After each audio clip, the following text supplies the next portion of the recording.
Welcome back. You're at the Faculty Factory Podcast. I'm Kim Skorupski at the University of Texas Medical Branch in lovely Galveston Island, Galveston, Texas, looking at one of my newest and most wonderful friends, Dr. Katie Branch. Been twisting your arm for a long time, and Dr. Branch is so humble, saying, I don't know that I have anything to contribute to the Faculty Factory Podcast, but wait till you get a load of this.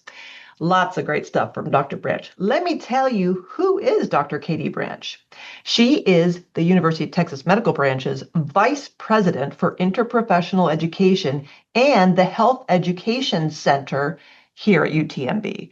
And notably, our UTMB Standardized Patient Program in the Health Education Center just was awarded full accreditation from the Association of SP Educators, ASPE for short, in human simulation.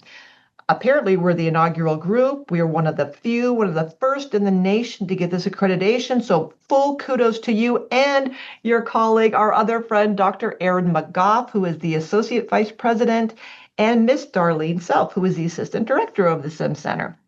So again, thank you, Katie, for being here. Tell us what in the heck is the Health Education Center, and then I want you to launch into your fabulous comments that you've prepared for us for today. Yeah. Oh, thanks, Kim. So the Health Education Center, or the HEC, called here on campus, is really a centralized hub for several resources at UTMB, not only for the academic enterprise, but also for our clinical enterprise. So we have several departments, one being our Interprofessional Simulation Center, using simulation-based education for students all the way through for clinical practitioners, and heavily in our medical residency program. We have our Office of Life Support Education and Training, does all of the basic life support, ACLS, PALS, all of the mock code training in all of the health system, all hospitals throughout UTMB, does all the code reviews for any codes that may happen in any of our clinical environments. Then we have our Office of Interprofessional Education and Practice. And this is one of the things at UTMB that I feel like we should be, tooting our horns across the country, because at UTMB, we have a core interprofessional education curriculum that all students are required to complete before they graduate, which is very unique. It's very hard to get something that's centralized and fits everybody's curriculum schedules, especially when we don't have one simple academic calendar. We are juggling multiple calendars, but we've made it work here, and it's phenomenal. So interprofessional education is all about individuals learning not only their own scope of practice, but understanding the scope of practice of the clinical team that they will be working with, all towards patient care that is safe, quality, and effective. So I'm so thrilled to even be a part of it. It is wonderful. And then our newest endeavor is really our interprofessional continuing education. So looking at giving continuing education credit for some of the amazing activities that we put on here at UTMB so that healthcare professionals can renew their licensure. So those are the hub of what all happens in our Health Education Center. But I was hoping today that I could talk to you about the importance of building bridges and the power of partnerships in academia. When I think back in my career, I started out, and my background is all in nursing, started out as a, floor nurse, and have worked my way into academia, academic medical centers, and so forth. And I will say the one thing that has been a constant and has helped me more than probably anything else are the relationships that I've been able to build. If you're not careful in academia, it can be a space where silos, go up very quickly. It does take some intentional work to build partnerships and cultivate those relationships over time. But I do think that it spurs innovation, and it really does help towards our own personal knowledge gaps. Yeah. So I see it as a win-win, but I wouldn't be where I am today if I wasn't building on those relationships that I've had with colleagues over the years. Yeah, Katie, you've hit on to me the crux of leadership. And as you know, I was brought here to build leadership programs, and everything in leadership boils down to relationships, in relation with ourselves, to know ourselves, to better manage ourselves, and relationship with others to gain insight into who they are, their strengths, their talents, and to build and manage those relationships. So all emotional intelligence. It's such the fundamental concept of any kind of leadership competencies and programs. It's all relationships. And why is it so hard? Why is it so hard to do this? I think that one of the reasons that I think it's hard is, there is a push for us to produce, whether you're on the academic side, whether you're on the clinical side and your RVUs or your publications. And it's much easier for us to stay in our offices and just produce, produce, produce, or, stay in our clinical track and produce and produce. And it's safe. You're in your safe area. But I do think that it takes purposeful intention to make sure that you are dedicating time within your schedule to cultivate relationships. And it isn't something that for everybody, and not for myself or myself included, it doesn't come naturally. We tend to gravitate to likes, and over time, I've learned that it's usually the people that you don't have likeness with or similarity, or you rub each other the wrong way. Those are the people that I have to figure out, how am I going to make them, or not even them, realize that I am their best friend. And it takes time, in terms of you have to keep coming up to the plate. And I think sometimes people think, gosh, she's a glutton for punishment. But it's so important, because usually those are the people that are going to be able to contribute the most to your knowledge gaps. So I think Mm. it's not easy, but the payoff in the long run is huge. Yeah. And I was thinking about not only the relationship side of building bridges, but I also think, as an somebody that's lived in academia now for 20 years, I think it's important to build bridges in terms of your work also. We always hear people talk about mission creep, but I think if your work aligns with the mission of the organization and you are bridging your work with the mission, you make yourself invaluable. Mhm. And if you've been in academia long enough, we have financial, times when we're flush. We have financial times where we're struggling, and it starts with those hiring freezes, and then you're going to see budget reductions and then reductions in force. It's a nature of economics. It will happen. But I have really seen my role in leadership to make sure not only is my own position spread out across the entire mission core pieces of the institution, but also the people that report up through me. I need to make sure that their work is very solid in what our mission is. So, for example, at UTMB, we have 6 pillars here of focus at UTMB, and those are people, clinical care, education, research, innovation, and operational excellence. So I'm constantly, one of my things that I've noticed in higher education is you have to repeat yourself on Mm. repeat. The Mm. message needs to be the same over and over and over. And after a few years, it starts to sink in. But it's just the nature of the game. So when I am talking to, not only, the people that are on my team, but even, higher leadership here at the organization, faculty, staff, students across the board, I need to make sure that my message is consistently the same. And my message here at UTMB is the Health Education Center bridges all focus areas at UTMB. And we're stronger in some and weaker in other, but I think my role is to see where our weaknesses are and strengthen them over time. So when it comes to, um, you know, hard economic times, when the senior leadership is looking at places that we have to cut, when they look at, my area of operation, it isn't even a consideration because we're so essential to the organization. And I think for anybody in any organization, if you can do that, it really does help with job security. It also makes sure that the work you're doing aligns with the mission of the university, and there isn't any question about that mission creep.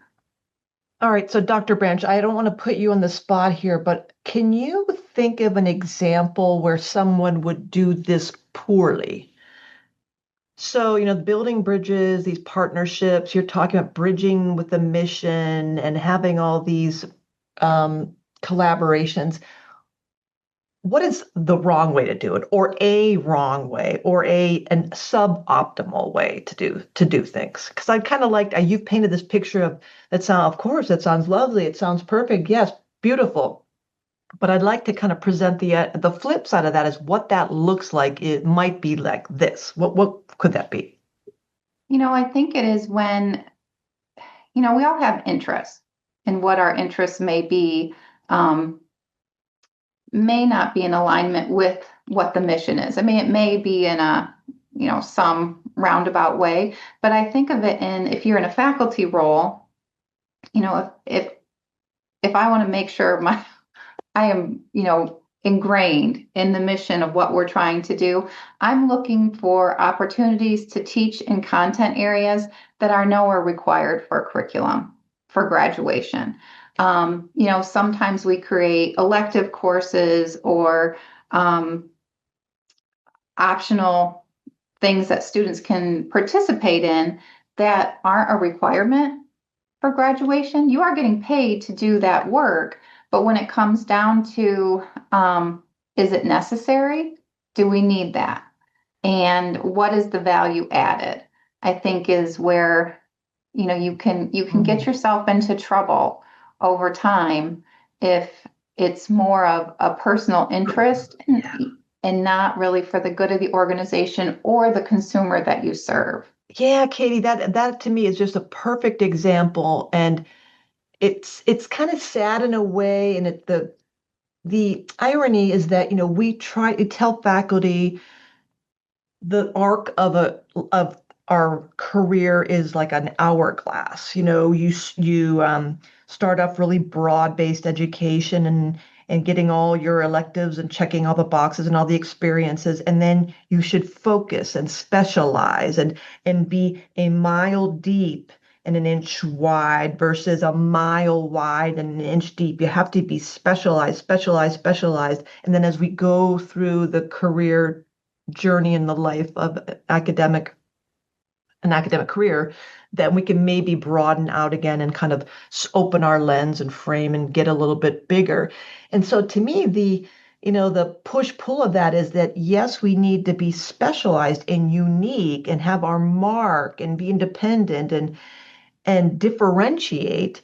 And yet that comes at the risk of don't be so differentiated, so unique, so specialized that we're an outlier that, as you're saying, is like, well, yeah, it's interesting. And wow, how creative, or how esoteric. And yeah, it has an implications for this segment of the population that might be this really, really tiny, or this many learners, or no one wants to fund that. It's hard to sustain that. Then the risk is, yeah, when you want to chop something, that is just the icing on the cake. Oh, it's a nice little perk we have, but do we really need that when times are tough? Yeah, and especially if you've done it all solo, especially if we've made the mistake of not building collaborators and bringing people in, then it's just a Kim thing versus Oh, a we I thing. totally agree. And I think that's where people will make a mistake too, is that sometimes I think people think to make it in academia, you have to do it alone, which in reality, you are going to be so much stronger in your grant proposals, in your writing, if you can collaborate with people and have somebody else on your team, those multiple pairs of eyes and depth and expertise. It's going to propel you so much faster than trying to do this all on your own. And you're going to get insight from people who most likely have been through, those ebbs and flows in economic times. And they may be able to say, this probably, doesn't have that much value. why don't we look at it from this perspective? Which I think is oftentimes it is something that is invaluable, but at the same time free. Because I don't know, for the most part, people want to be helpful. They're, people want to be asked their expertise. It just takes those, just a little glimpse of interest, and people are more than willing to open up and they want other people to be successful. So, instead of looking at it as I'm bugging people or they're not interested, I think it's totally the opposite. Mm. Dr. Branch, I know you are very competitive and you are a super Mm. athlete and you Well, cycle and you have a long history of competitive sports and athletic endeavors. What are the barriers to building these bridges? I'm thinking, yes, one posture might be, oh, Dr. Branch is too busy. Oh, she's not interested in what I'm doing. But another perspective might be, I don't want people poaching my mm, work. I don't want people thinking that I'm unable or incompetent or I can't do anything on my own. And or maybe I have the poster as somebody at a former institution where I used to work had a poster in their suite and asked me to come and do team building. And the poster said, team, together, everyone, annoys me. oh, So you might be one of the people like, I don't like working in teams. I have no patience for other people. So yeah. as a competitor and as someone who's really gets that hard driving mentality, what are some of maybe that and other barriers to building these bridges? I think it's exactly what you're saying. And I think the biggest thing is just acknowledging what those barriers, what the common barriers are. And, territorialism in higher education, it's a thing. I mean, you can feel it walking into some buildings. It just has a different environment. You don't even have to go into anybody's specific environment in their office. It is the environment and culture of that college or that school or that research entity. But acknowledging that and I almost think it's almost like you have to refrain it because we will have vice versa. You will have people come to you and you'll think, I've already done that research. We don't, doesn't need to be done, or this is my level of expertise. So you don't need to tread on my area. But and I honestly still get those initial reactions sometimes, and that's when I have to pause for a second and say, okay, I'm not going to look at it as an encroachment on my area. How can I look at this as a compliment or an adjunct Mm. to what I am trying to accomplish? Mm. And oftentimes, we're only stronger together. So I think looking at that territorialism and recognizing it for what it is, and sometimes it is if you approach somebody and you do get that sense of they don't want you treading over here. I think it's again recognizing that, respecting that, and coming back at a different approach. Coming back Keep up to bat, trying. like you said. Yeah, Keep coming keep up to trying. bat. Keep swinging. Yes. And the piece that I think you embody so well, Kim, and the work that you do is being positive Mm. and coming at things from a positive perspective and a solution oriented perspective and not a negative or saying, it was done this way, but that wasn't really a great thing. I think we could do it better. But instead of reframing it as, I see this work that has been done, I'd like to add on to it. Or, can we build upon what Yeah. you've already created here as a strong foundation? So sometimes you just got to keep coming back and keep coming back. And then the other piece that I hate to say this, but I don't take no for an answer. Mhm. And I think in higher education, you have to learn don't take it personal. I mean, honestly, don't take it personal. A lot of times there's more insecurities on the other person's perspective. And that's something to recognize also that maybe what you're dealing with is just an insecurity, and their no is an insecurity, not that they don't want you to be a part of it. It's just that's something that they're dealing with. And so if you keep coming up against that no, I just learned to go around them, Mm. Hmm. Yeah. but keeping the door open so they're able to join at any Yeah. time. Yeah. And I think what you said is so important that in addition to the perseverance, and then ultimately, if you are convicted and confident and you've done your work, that it's appropriate to go around above somebody, is that being curious of, I'm curious, can you tell me more? I really want to understand your perspective because we we don't know what we don't know. We don't know what other colleagues are, their environment, their pressures, their competing demands. We certainly don't know what our leaders have on their plates and what messages they're getting and what their responsibilities are. And I was talking to a friend of mine, a co-author of my book, Heather Broad, yesterday, and she brought up, oh, this is what all the kids are talking about in social media. That sounds like main character energy. You're exhibiting main character energy. And I'm like, what is that? And so we both had to Google what's main character energy, because I was given the example of sometimes we we all tend to think that, well, because we're the primary, we're the star in our own play of life. Hmm. So I'm number one, I'm at the front of the stage. And it's me, me, me. And I would think, well, gosh, I've told Katie this, or I've asked her about this like 8 times, or I've told her about this. I've presented this to her. Why doesn't she remember this? Or why is she asking me this question? I've already told her it. I've emailed it to her. I've talked to her about it. I've presented about it. Why didn't she get it? Oh, because in Dr. Katie Branch's play of her life, she's the primary player.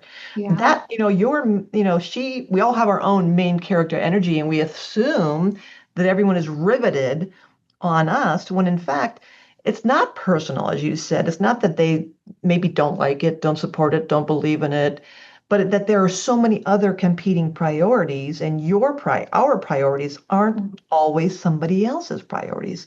Hence your idea and reminder to, you know, do good work, look at a workaround and keep going up to bat, stay in the game, get off the bench, don't give up, never surrender. And if it's not happening, it may be not ever, it's just not now. And so find a better time, way to beat, try a different angle, employ our networks and our bridges to make it happen. Well, just like you were talking there, we aren't given protected time in our work to build relationships. So you have to personally figure out how to do that. And for most of us in academia, I think we are all workaholics. But I find so much value on working with somebody on something. And I think the way that you sustain these relationships over time is dependability and building trust and doing what you say you're going to do, which is huge. And it doesn't take very long, word of mouth. Kim's a great person to work on this. She will carry more than her load, and it's quality. And then the next time there's another project that comes along, they say, hey, we should contact Kim because we know she's going to help us get this over the finish line. And so it opens doors to more opportunity. Not that you have to say yes to everything, but that reputation spirals in a good Mhm. way. If you stay true to your word and Yeah. people can rely on you over time. Yeah. Well, what other partnerships can we all know in academia we have our colleagues, and that's kind of a no-brainer, welcome to your new unit, office, Mhm. lab, department, division. But what other partnerships have you sought out explicitly in your career? For gosh, the last 15 years, I've always been in charge of really centralized services that aren't discipline specific. But I think in academia, it is so important not only to be within your own discipline, but so important to make an effort to reach out to other disciplines. So, I mean, one of the things that have been the most enjoyable in work is actually reaching out to the people at the organization that you typically might not interact with. So, like your facility services people, they know a tremendous amount about the organization, how things get done, how things get built. your financial people, your day-to-day housekeeping. I mean, they see things like you wouldn't believe. Your innovation people, IT. I have found, even though I work heavily in our world of interprofessional education, if I have a wicked, sticky problem, I approach it from an interprofessional perspective. The more, the merrier, because you get enough people to the table, there's going to be a core of them that speak out, and the others that want to come along because they see the success that it's going in the right direction. And that's a part of, bringing people to the table that you see potential in, to see that they have it in themselves to contribute, I think is just as important as reaching out to, whoever has the most funding at the university for whatever project it is. But if you can turn around and bring other people up, it empowers them and it helps them see things in themselves that they may have never saw. So Yeah. I think it's really important to not just within your own discipline, but really reach out. And that, requires intentionally, getting out, Mm-hmm. walking across campus. When you have an opportunity, a meeting that may be on the other side, and it may be easier to drive, but being physically present, engaging with people as you're passing them, is so important. Just those little, snippets. And even if it's just a hello, sometimes it opens the door and somebody may come up and say, I've been thinking about you Mm-hmm. and, this project, but they didn't feel comfortable emailing or calling. But I think the other piece that's really important is, we get called on so many meetings to be, virtually, attendance at. Turn your camera on. Yes, please, please. I mean, Please, I think it's as an extrovert, it's hard enough for me to be virtual, but then when I get to a meeting and I'm like excited and there's like I'm the only face with the presenter, and I feel like, oh boy, 50 it's people, really? There's not one camera on. I get so sad. you well, you get sad and you don't think I mean, I don't think it's true, but you do have your first impression is people aren't interested and they're not engaged. And they're not even there. They click on a meeting and they're going to get a cup of coffee and they're chatting with somebody, and then not only not they're checking their emails, they're maybe physically not present. And we know this because we'll put people in breakout rooms or end the meeting and you got like 6 or 7 Brady Bunch windows up there and you're like, hello, McFly, McFly, and I'm tapping on the screen and they're not there. Well, that and we're all so busy. Yes. And I get caught in it in myself. Like I know I've got a deadline, I've got to get something done, but I'll be interrupted and I remind myself time and time again, people before product. Mm. People before product, because again, people lines up with our mission here at UTMB. It's one of our focus areas. I know if I can give 30 seconds to an individual with my undivided attention, they're going to feel heard. They're probably going to feel much more engaged, and that, we're in this together. Yes. It's And not it's just, contagious. It's contagious. We all it's know it just contagious. takes 5 seconds, 5 seconds for somebody to snarl at you or slam a door in your face or walk into you or almost hit you that can change your whole day or change your whole morning. Yeah. Similarly, that 5 second smile, here you go, how you doing? Go ahead, you first. That can totally, and like when you said people's number one, I would challenge anybody listening to this podcast, what organization doesn't have people? Right. Hello? Hello? Yeah. It's And ridiculous, yeah. but come on. People first. And then, we all get bombarded with requests to do and so forth. But I do try and prioritize. If I know a colleague is putting on an event, I try and show up. Even though I know it's going to take time out of my day and I may not in my gut want to go, show up.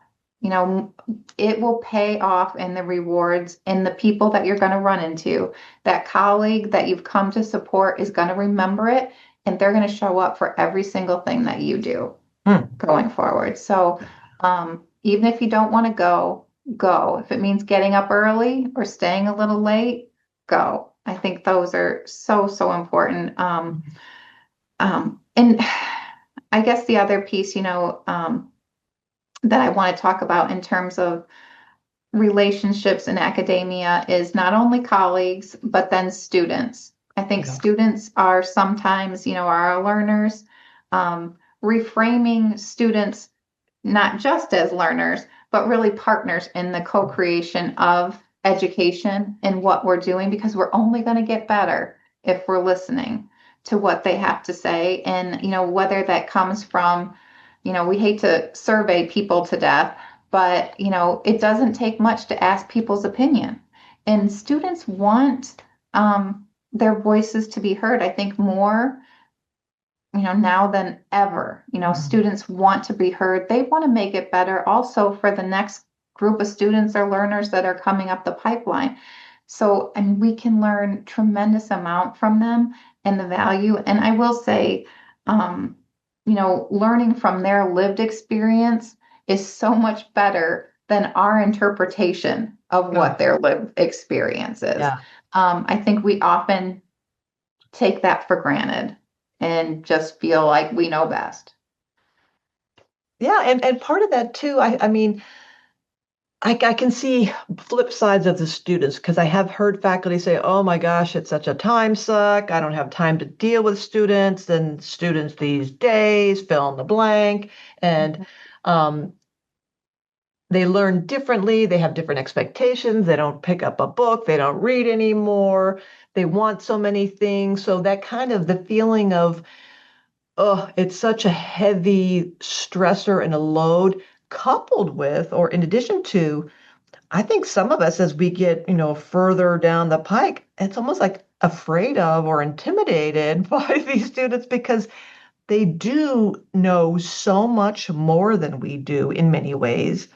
They're so good with technology. They're so nimble. They do have different demands and expectations, and that can be intimidating.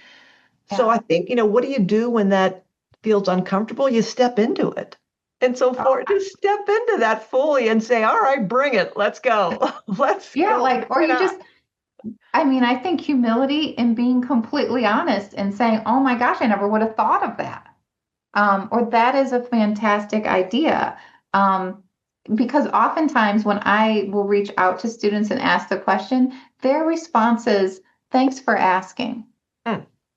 Thanks for asking, which speaks volumes.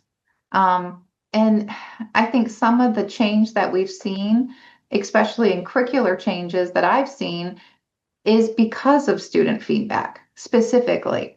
That was critical in designing something that was much more engaging, much more meaningful for learners. And we would have never gotten there if we hadn't gotten the feedback from students.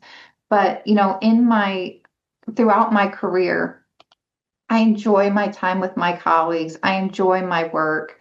But I will say the rewards of interacting with students, students that may not even be, in any of the curriculum that I'm involved in, that I just meet in passing, walking to the parking garage, has paid off in reward to me in life fulfillment more than anything else. I think when the students ask for a letter of recommendation, um, I always, you can help. You can help. The goal is these students get jobs. So if I can help in any way for a student to get a job, and I will say, the partnerships that I've created over time have helped bridge the gap for students that may be struggling with getting a job. Takes one or two phone calls for me to say, I have this phenomenal student that did their capstone on this or this. Do you have any openings? Do you have anything that you can think of that might be a good fit within your organization?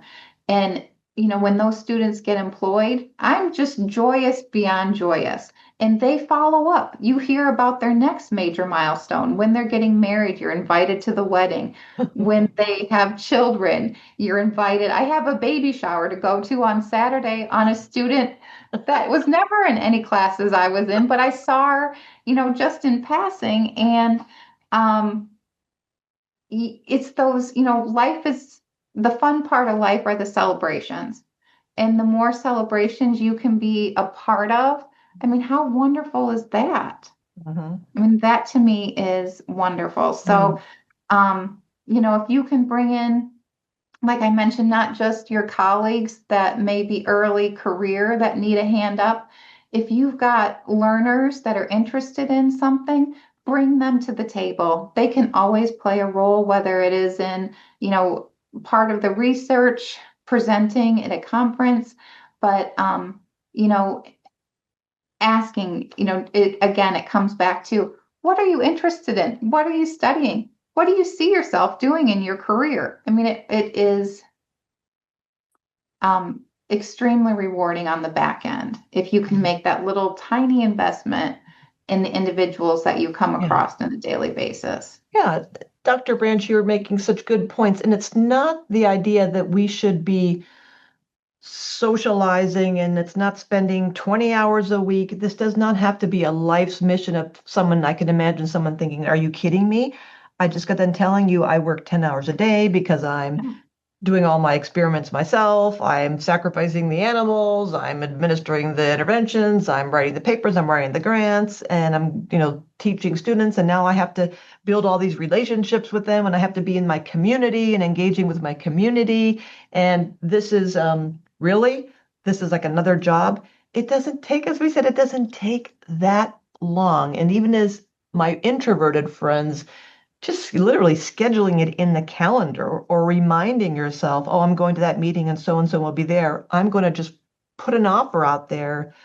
Hey, I was invited to give a talk or give a poster presentation or put together something. If anybody'd like to work with me on that, I'd be happy to, Yes, help someone get co-authorship or learn some new this, that, or the other. It doesn't take that long. it doesn't take that long. And, we all get performance evaluations. We get, feedback from students. But if you do those engagements, not only does it help you stay relevant and understand what's happening in the world, but your likelihood to get a better evaluation is higher. And then it comes down to on the backside, retention. Yeah. These students are more likely to stay if they feel heard and valued in an organization, which comes back to that financial economic level. If we can retain students, our financial level is going to be a little bit stronger than if we are losing students. So to me, we all play a role in that. So it is, you can't rely on everybody else to make sure that students are staying. We all play a role, and whether it is, filling up your water jug at the cooler, somebody's probably standing there waiting. While you're waiting for your water to fill, you can turn and say, "Hey, what are you studying? How's it going?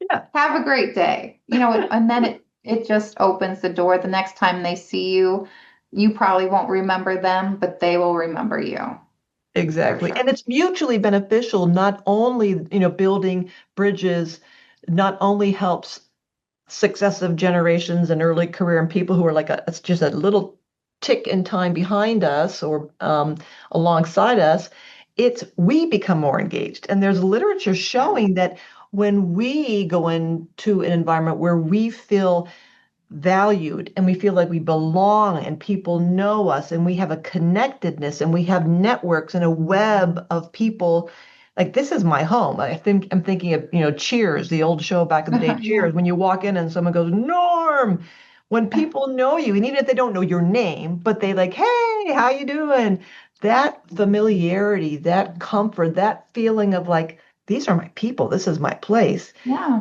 It's It makes mutually you want to keep beneficial. showing up.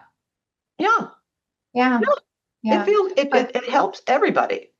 And I would say the other area is looking outside the institution. So those community partnerships, your professional organizations, again, you get asked to umpteen teams and Zoom meetings, put your camera on, engage with people that you saw at the conference a year ago. Just say hi. What are you working on? What research do you have going? What are you struggling with right now? Any of those types of things. And then your community organizations, whether it's for, in health, we need clinical placements for students. You can always be creative and think, a community organization may have a gap. You can help fill in academia.